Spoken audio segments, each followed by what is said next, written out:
Ќе ви ја пренесеме атмосферата преку прилогот на Никола Крстич. Топла облека и лизгалки се доволни за добра забава, велат посетителите на забавата на Мраз. Тие во ритмот на музиката од 70-тите лизгаа, па дури играа хокеј наместо да седат во зачадени кафулиња со пиво в рака и тоа во сезоната на грипот. Под мотото со витамини и спорт против грипот, организаторите на овој настан сакаат да го променат начинот на излегување на малите од Скопје и да ги поттикнат да водат поздрав живот. Забавата беше поддржана од повеќе невладени организации. Благодарам многу на поддршката на невладините организации. БЕС, АЕЖ и АјСЕК. Исто така и за Агенцијата за млади и спорт.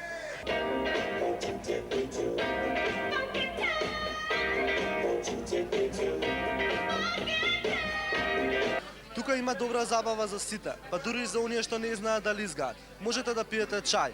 Лизгалиштето е добра алтернатива на останатите места за излегување во Скопје.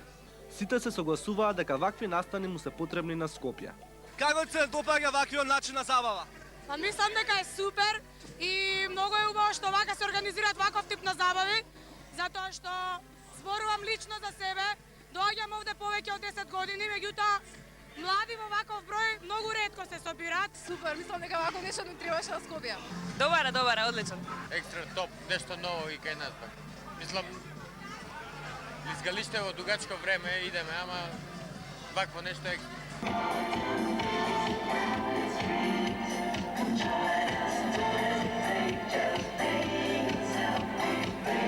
Скопското лизгалиште нуди забава за сите, без оглед на возраста. Забавата е супер и треба, јас многу сакам да лизгам и треба многу да спортуваат и што сакаат. Многу треба да спортуваат. Било што, било кој спорт.